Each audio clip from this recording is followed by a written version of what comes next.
Beginning this week, New York's public media stations are launching a statewide effort to share information about overdose prevention, harm reduction, and other resources for those struggling with drug use. Before the pandemic, the number of people who died from an overdose was starting to go down, or at least stayed flat for a few years. But when COVID hit, that changed. Fentanyl, a painkiller, entered the illicit drug market. And because it's so strong, and because sometimes people don't even know it's mixed in with their drugs, it started to be a top contributor to overdose deaths, according to the state. And that's why everyday people like you and like me are now getting trained on how to use naloxone, also called Narcan. Those are drugs that can actually reverse an overdose from painkiller drugs like heroin or fentanyl and save someone's life. And that's why a lot of pharmacies now carry Narcan for you to buy without a prescription. But there are also community programs that work to prevent overdoses and respond if they happen. One of those programs is Project SafePoint in Albany, which actually holds trainings on how to use Narcan. We show you more in this piece from WMHT's Will Pedigo. My name is Ed Fox. I'm the director of Project SafePoint. I'm going to do an opiate overdose prevention training for you all today. And Project SafePoint is a public health program that provides harm reduction services to the Capital District. So our service area is 12 counties surrounding the capital region. It's a big area to serve with a lot of different needs and a lot of different ways to deliver service. So we do Narcan trainings in the community, and we will do a Narcan training in the middle of the street, in a jailhouse, in a treatment center, in someone's home. Anywhere there's opiates, there also needs to be Narcan. I don't want to walk out that door until everyone in the room is comfortable using Narcan. That's like number one point. Narcan, it's an opiate antagonist. All it does, it kicks that opiate off the receptor. I like to say that when you're doing a Narcan training, it's a conversation as much as anything else, because we're always wanting to hear, feedback and people's questions. Hi, how's it going? Come on in.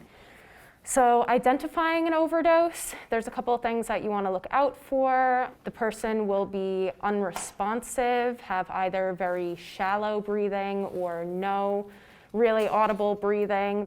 When we talk about just the overdose crisis we've seen over the years, I think everyone has been impacted in some way. Everyone knows someone who's been affected by this. We see how communities are impacted and how individuals are impacted, how families are impacted. Fentanyl is in everything. Being such a powerful opiate itself, it's super, super dangerous. It's 15 to 20 times stronger than heroin, it's 80 to 100 times stronger than morphine. It's out there, it's cheap, it's available, it's everywhere. Our approach as a harm reduction agency, a harm reduction program, is to actually, you tell me, what do you need today, what will work for you today, and taking that approach, whatever service is needed, when the service is needed, and no judgment, ever. Our syringe exchange program, which is really, really important program, it's a baseline program for us, and it's very important that people are safe, because we are about disease prevention, HIV and hepatitis C prevention. We have low access buprenorphine. That's a very important service for individuals, because when someone's ready for change and being able to do that quickly is extremely important, because the moment may not last, but when the moment comes, being able to react to that is really important.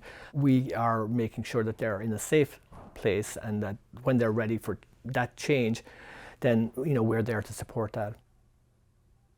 8 years ago was the last time I used heroin. Sometimes it takes addicts multiple rehabs and multiple tries, and for them to actually get it, for the recovery to stick. And a lot of addicts don't even get that chance. Narcan has saved my life. I've saved 2 boyfriends' lives with Narcan. I've saved a few other people's lives. I've been doing this for 10 years. I've been doing this before I was even old enough to drink. I was 19 when I started this process. I'm 29 now.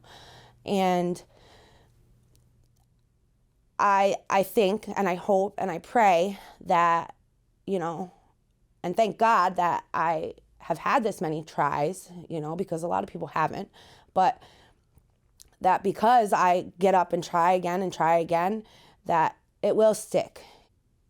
Where I am in my journey, Even sober, you know, it's safe to always have Narcan in my car, because I think it's safe to say that everybody's been affected by this opiate epidemic.